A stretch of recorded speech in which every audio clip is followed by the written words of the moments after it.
오늘 말씀은 잠언 8장입니다. 잠언 8장 오늘 1절부터 21절까지 보겠습니다. 잠언 8장 1절에서 21절 좀 길지만 우리 하나님의 말씀이니까 한 절 한 절 함께 읽도록 하겠습니다. 시작. 지혜가 부르지 아니하느냐, 명철이 소리를 높이지 아니하느냐. 그가 길가의 높은 곳과 내 거리에 서며 성문격과 문 어귀와 여러 출입하는 문에서 불러 이르되, 사람들아 내가 너희를 부르며 내가 인자들에게 소리를 높이노라. 어리석은 자들아 너희는 명철할지니라. 미련한 자들아 너희는 마음이 밝을지니라. 너희는 들을지어다. 내가 가장 선한 것을 말하리라. 내 입술을 열어 정직을 내리라. 내 입은 진리를 말하며 내 입술은 악을 미워하느니라. 내 입의 말은 다 의로운즉 그 가운데 굽은 것과 패역한 것이 없나니 이는 다 총명 있는 자가 밝히 하는 바요 지식 얻은 자가 정직하게 여기는 바니라. 너희가 은을 받지 말고 나의 훈계를 받으며 정금보다 지식을 얻으라. 대저 지혜는 진주보다 나음으로 원하는 모든 것을 이에 비교할 수 없음이니라. 나 지혜는 명철로 주소를 삼으며 지식과 근신을 찾아 얻나니 여호와를 경외하는 것은 악을 미워하는 것이라. 나는 교만과 거만과 악한 행실과 패역한 입을 미워하느니라.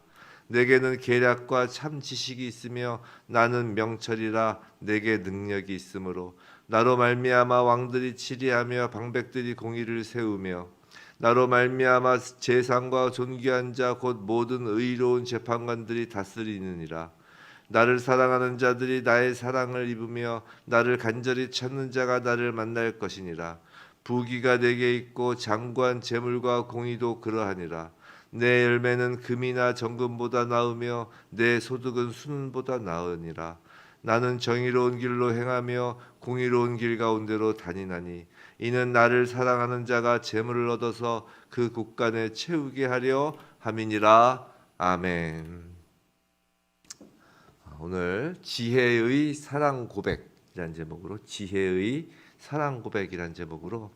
잠언 8장 1절로부터 21절 말씀을 우리가 받을 때 이 말씀이 실제적으로 우리의 삶을 변화시키고 이 말씀 안에서 저희가 살아가는 그 능력 있는 삶이 되길 주님의 이름으로 축원합니다. 계속 잠언을 보고 있는데요. 참고로 먼저 광고를 드리면, 광고라기보다 근황을 말씀드리면, 제가 이제 이번 주 새벽 아침 예배는 오늘하고 내일 수요일, 화요일하고 수요일만 하겠습니다. 그리고 목금은 쉬겠습니다. 제가 일정이 좀 있어서 다음 주에 이 아침 예배를 다시 화요일부터 또 시작하겠습니다. 양해해 주시고 이해해 주시기 바랍니다. 자, 오늘 말씀을 전하겠습니다. 이 잠언 8장은 그 표제를 보면, 물론 이 표제는 이제 후대 사람들이 붙인 거긴 하지만 시편과는 다르죠. 후대 사람들이 붙인 거긴 하지만 지혜와 명철 찬양 이렇게 돼 있어요. 그래서 지혜의 찬가라고 불리는 말씀이 잠언 8장입니다. 자, 8장은 지금까지 보아온 이 7장에서 무엇을 봤죠? 7장 그 제목 음녀의 길로 치우치지 말아서 음녀에 대한 이야기가 있었죠. 7장까지 6장 뒷부분부터 해서 쭉 7장 음녀에 대한 이야기가 있었어요. 자, 이 7장까지의 그 음녀와 대비해서 지혜에 관해서 지금 8장은 말씀하고 있다는 것이에요. 앞에서 그 7장에서 음녀는 모퉁이의 구석진 골목에 숨어서 사람을 은밀히 유혹했어요.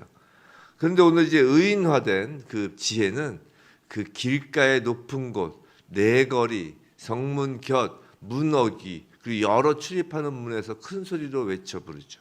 2절, 3절, 4절 보면 그게 나와요. 2절, 3절 보면 길가의 높은 곳, 내거리에 서서 성문 곁과 문 어귀와 여러 출입하는 문에서 불러 이르되라고 합니다. 자, 이 말씀은 그 예수께서 그 예수의 교훈을 묻는 유대 대제사장에게 하신 말씀을 생각나게 하는데요. 뭐냐면 이제 예수님이 붙잡히시고 대제사장 앞에 섰을 때 그 대제사장이, 유대교의 대제사장이, 성전 대제사장이 예수님께 그런 질문을 해요. 너의 교훈이 뭐냐? 너의 가르침이라는 게 도대체 뭐냐라는 질문을 하죠. 그때 예수님이 뭐라고 말씀하셨냐면, 내가 드러내놓고 세상에 말하였노라. 이게 요한복음 18장 20절인데요. 내가 드러내놓고 세상에 말하노라. 모든 유대인들이 모이는 회당과 성전에서 항상 가르쳤고 은밀하게는 아무것도 말하지 아니하였다라고 말씀하셨다고요. 그 사람들한테 물어봐라 그렇게 말씀을 하세요. 내가 공공연하게 다 이야기했다. 우리가 보통 밀교라고 그러죠. 밀교. 신비주의 밀교에서 마치 그들만의 이렇게 리그인 것처럼 이렇게 그런 것들은 사실 진리를 담고 있지 않습니다. 이 기독교 복음은 공공연하게 모두가 알 수 있도록 선포되는 것이에요. 설사 목에 칼이 들어오나 있더라도 순교를 당하더라도 공공연하게 선포되는 것입니다.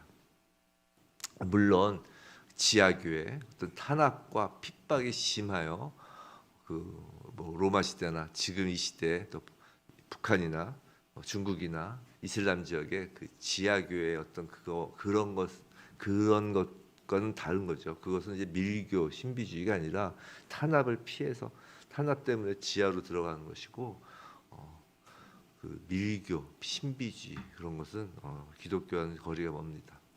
기독교는 선포하는 종교이고 정말 내거리에서 높은 곳에서 빛을 비추는 빛인 것입니다.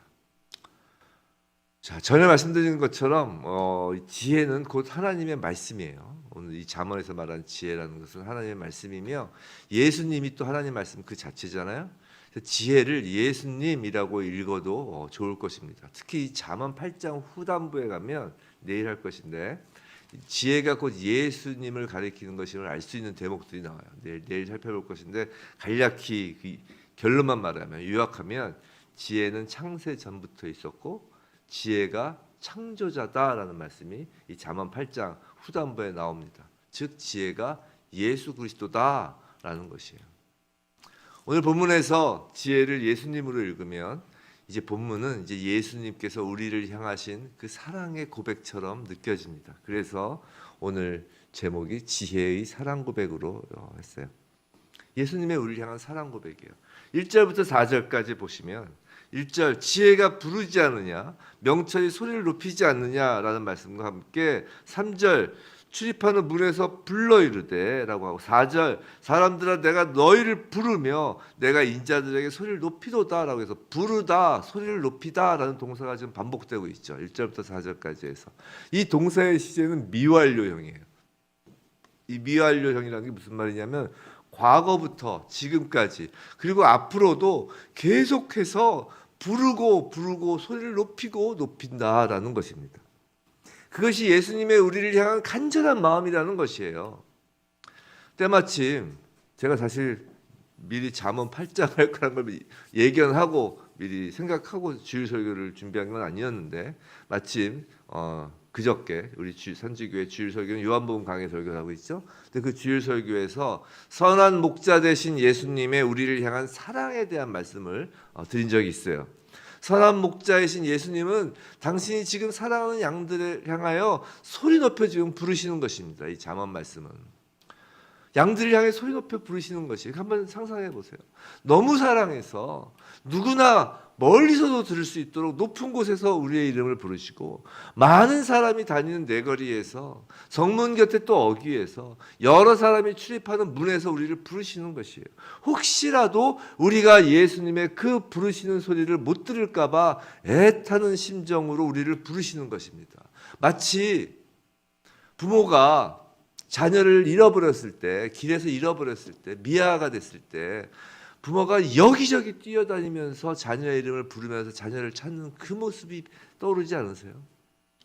놀이동산에서 자녀를 만약에 잃어버렸다 어린아이를 그 부모가 어떻게 했어요? 어떻게 한 자리에 있을 수 있겠어요? 여기저기 뛰어다니면서 자녀의 이름을 부르는 것이죠. 왜요? 사랑하기 때문입니다. 사랑하기 때문에. 그 이유는 다 하나 사랑하기 때문이에요. 우리가 예수님의 그 부르는 소리를 듣지 않으면 그래서 예수께 나오지 않으면 우리가 어떻게 될지 너무 걱정되는 것입니다. 마음이 아픈 것이에요. 그 걱정되는 것, 그 내용이 5절이에요. 5절. 어리석은 자들아 너희는 명철할지니라 미련한 자들아 너희는 마음이 밝을지니라 라고 해요. 자, 여기서 어리석은 자, 미련한 자는 악한 자라는 의미가 아니에요. 그러니까 악인을 뜻하는 게 아니에요. 말 그대로 어리석고 미련한 거예요. 그래서 감정에 빠지기 쉽고 속기 쉽고 실정에서 음료가 유혹할 때 유혹에 쉽게 넘어가고 우매한 자라는 것입니다. 특히 미련한 자로 번역된 단어의 원래의 뜻은 히브리의 원래의 뜻은 뚱뚱하다예요. 뚱뚱하다. 자, 감정에 빠지기 쉽고 뚱뚱한 존재. 즉 요한복음에서 비유하는 예수님이 부르시는 그 양과 같은 자를 말하는 것이에요. 양이 어떤 특징이 있다고 했나요? 우둔하고 미련하다고 했잖아요. 자기를 방어하고 누군가를 공격할 그 영민함이라고는 눈 씻고 찾아봐도 없는 동물이잖아요. 어리석고 미련한 자는 바로 그 우리를 두고 하시는 말씀이에요. 바로 우리를 두고 하신 말씀이에요. 그런 우리에게 명철하라, 마음이 밝을지니라 라고 하시는 거예요. 명철, 즉 밝은 이치와 마음이 밝은 것 모두 빛과 연관되는 말씀이에요. 오늘 잠언 말씀은 요새 선지교회 주일 예배 때 드렸던 요한복음 말씀과 참 많이 비슷한 일치되는 부분이 많죠. 나는 빛이라 라는 예수님 말씀 기억나시죠? 나는 빛이라. 그 예수님 말씀 다음에 나오는 장면이 뭐였어요? 날 때부터 소경된 자가 눈 뜨는 장면이잖아요. 그리고 나오시는 말씀이 또 뭐예요? 나는 선한 목자라 하고 이제 양들을 이제 우리에서 불러내는 비유를 또 말씀하시죠. 이게 쫙 연결된다는 것이에요. 그게 또 오늘 잠언 말씀과 이렇게 연결이 되는 것이죠. 자, 생각해 보세요. 우리가 무언가를 본다고 할 때, 이 눈을 이렇게 보잖아요. 이 본다고 할 때 이 보는 것을 담당하는 신체 기관은 눈이에요, 눈. 근데 눈을 뜨고 있다고 해서 항상 사물을 분별하여 볼 수 있을까요? 생각해 보세요. 눈을 뜨고 있으면 다 보여요? 아니죠. 빛이 없으면 아무리 눈을 뜨고 있어도 아무것도 볼 수 없는 것이에요. 요한복음 말씀처럼 예수께서 빛이시고 예수님 안에서만, 즉 빛 안에서만 우리는 볼 수 있는 것입니다. 지금 이렇게 조명이 다 켜져 있기 때문에, 특히 여긴 지하잖아요. 다 꺼트리고 완전히 빛을 다 차단시키면, 깜깜하면 아무리 눈을 뜨고 있어도 한 치 앞도 내다볼 수가 없어요. 그 빛이 있어야 우리는 눈을 뜨고 볼 수 있는 것이라고요. 그 빛 가운데 예수께서, 예수님 안에서, 예수님의 그 빛 안에서 볼 수 있는 게 그럼 무엇일까요? 빛 가운데서 우리가 지금 5절에서 이야기한 마음이 밝을지니라, 명철할지니라, 해서 명철해지고 마음이 밝아지면 우리가 보아지는 것이 무엇일까요? 그것이 바로 6절 이하예요. 6절, 무엇이 가장 선한 것인지를 볼 수 있습니다. 그리고 거짓이 무엇인지, 정직이 무엇인지, 즉 참이 무엇인지를 분별할 수 있는 거예요. 7절 진리, 8절 의로움, 9절 총명과 지식, 12절 지식과 근신을 찾아왔나니, 14절 계략이라고 그러죠. 계략. 그래서 계략이란 뜻은 살면서 어려운 일을 당할 때 이를 모면하고 위기를 돌파하는 크고 작은 지혜로움을 이야기해요. 계략. 막 음모를 꾸미고 그런 게 아니라 뒤에서 막 술수를 부리고 마치 사단이 하는 그런 것이 아니라 계책 같은 거예요. 계책. 그러니까 어떤 그 우리의 모사요라고 하잖아요. 우리의 모사라고. 그런 어떤 위기를 돌파하는 어떤 크고 작은 지혜로움입니다. 또 15절 공의 이런 게 나오죠. 즉 가장 선한 것. 하나님께서 천지를 창조하시며 보시기에 좋았더라 좋았더라 하시는 그 창조주의 그 좋음, 그 토부를 오직 예수 안에서 볼 수 있는 것입니다. 성도 여러분, 하나님은 우리의 아버지세요. 하나님은 우리를 너무도 사랑하십니다. 그래서 끊임없이 우리를 부르시는 거예요. 왜냐하면 너무도 사랑하는 우리에게 가장 좋은 것, 토부를 보여주고 싶어서인 것이에요. 하나님 나라를 보게 하고 싶으신 것입니다. 예수가 바로 가장 좋은 것이고 예수가 바로 하나님 나라예요. 10절 11절에 그 은이나 정금이나 진주보다 낫습니다. 아니 우리의 육신이 원하는 그 모든 것과 비교조차 할 수 없는 거예요. 근데 우리가 그 예수님을 어떻게 만날 수 있을까요? 어떻게? 그게 바로 17절이에요. 17절. 나를 사랑하는 자들이 나의 사랑을 입으며 나를 간절히 찾는 자가 나를 만날 것이라. 그래서 간절히 17절에 그 간절히 그 풋노트에 뭐라고 되어 있어요? 새벽에 나를 새벽에 찾는 자가 나를 만날 것이니라. 이 아침에 하나님을 찾아 우리 주님을 찾아 이곳에 오신 모든 분들은 예수 그리스도를 만나시는 거예요. 간절하기에 이 아침에 일어나는 것입니다. 간절하기에 아침부터 첫 만나는 그 분을 주님으로 정한 것이에요. 그 모든 것이 사랑 때문입니다. 사랑하는 것이에요. 근데 17절에서 두 번이나 사용하는 이 사랑, 나를 사랑하는 자들이 또 나의 사랑을 할 때 이 사랑이라는 단어의 히브리어 원어의 뜻이 뭔지 아세요? 히브리어 원어의 뜻이 헐떡거리다예요. 헐떡거리다. 예수님의 우리를 향한 사랑, 우리의 예수님을 향한 사랑을 헐떡거리다라고 한다는 것이에요. 매우 노골적이며 직설적으로 지금 표현하는 것이에요. 성도 여러분, 헐떡거리는 사랑이 무언가요? 누구 눈치 보고 주변 사정 살피고 내 형편이 이렇고 내 형편을 돌아보고 어떤 얌전 빼는 그런 사랑이 아니라는 것이에요. 내 거리에서 성문 곁과 사람들이 출입하는 문에서 격렬하게 포옹하는 사랑인 것입니다. 마치 잃어버린 자식, 죽은 줄로만 알았던 자식이 오는 것을 보고 맨발로 뛰어가 누가 뭐라 그래도 포옹하고 입 맞추는 그 사랑 말이에요. 체면 차리지 않는 그 사랑 말입니다. 간절히 찾는 자의 원어의 뜻은 수고를 아끼지 않는다는 것이에요. 예수님의 천국 비유처럼 전 재산을 팔아서 가장 귀한 보물을 얻는 것과 같다는 것이죠. 그런데 성도 여러분, 생각해 보시기 바랍니다. 예수 안에 담긴 세상 그 무엇과도 비교할 수 없는 그 보배로운 것 때문에 예수님을 사랑하는 것인가요?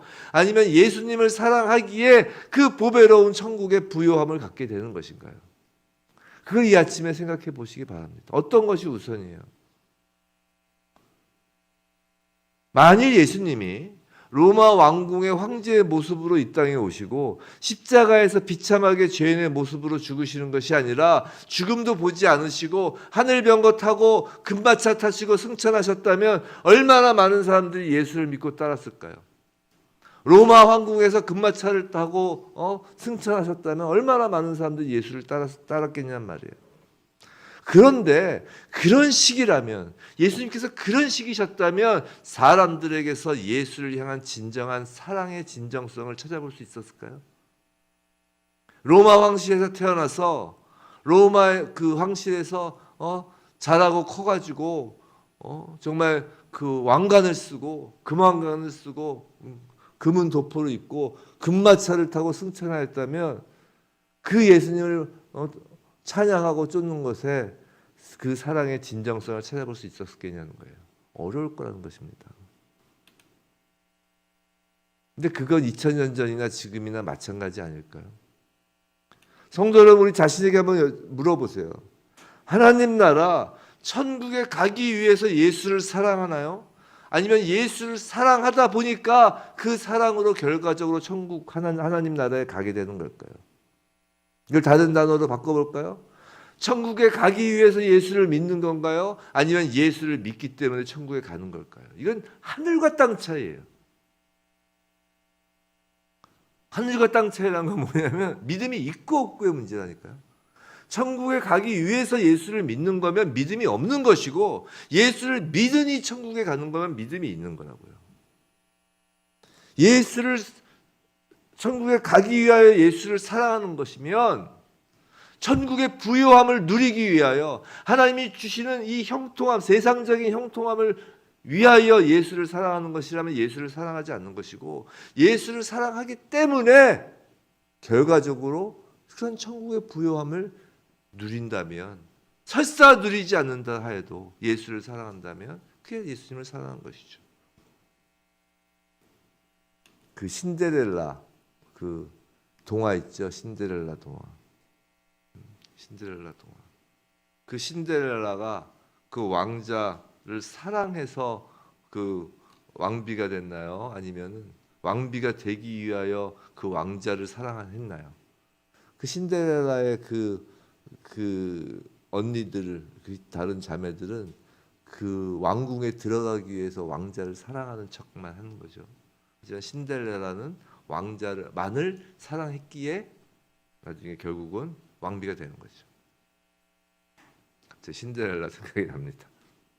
성도 여러분, 예수를 간절히 찾나요? 아니면 예수가 가져다주는 부요함을 간절히 찾나요? 그 질문 앞에 무엇이 놓여 있는 줄 아세요? 그 앞에 바로 십자가가 놓여 있는 것이에요. 예수님의 우리를 향한 그 사랑의 고백은 십자가에서 절정을 이루었어요. 그리고 우리에게 물어보시는 것입니다. 이번 주일 설교 내용이었죠. 너희는 나를 사랑하느냐? 너희가 이 십자가를 보고도 나를 사랑하느냐라고 말해요. 금마차를 보이고 우리에게 사랑하느냐라고 물으시는 게 아니라 예수님은 그 거친 십자가, 그 저주의 십자가를 보이시며 그 앞에서 우리에게 그래도 너희는 나를 사랑하느냐라고 물으신다는 것입니다. 성도 여러분, 예수를 믿고 예수의 발걸음을 따라가는 신앙의 여정은 결코 녹록지 않습니다. 하지만 우리가 그 길을 걷는 이유는 오직 예수를 사랑하기 때문이에요. 예수님의 우리를 향한 사랑 편지에 우리도 사랑한다는 답장을 하지 않고는 견딜 수 없을 정도로 예수를 사랑하기에 우리도 자기 십자가라는 사랑의 편지로 답해 드리는 것입니다. 예수님은 십자가 보혈로 우리에게 사랑의 편지를 쓰신 거예요. 그 사랑의 편지에 대한 그 답시는 우리의 자기 십자가라는 편지로 쓰여지는 것입니다. 오늘 그 편지를 써보지 않으시겠냔 말이에요. 우리의 남은 날 동안 그 편지를 쓰는 일이 너무도 기쁜 시간이지 않겠냐는 것이. 그 시간이 바로 이 예배 시간이고, 그 시간이 바로 우리가 하루 중 말씀을 묵상하는 시간이며, 그 시간이 바로 우리의 기도 시간인 것입니다. 예수님께 우리가 사랑의 고백을 하는 그 시간 말이에요. 부디 끊임없이 계속되는 주님의 우리를 향한 그 사랑의 음성에 우리 역시 날마다 사랑합니다 주님이라는 그 응답을 주님께 들려드리는 모두이길 주님의 이름으로 축원합니다.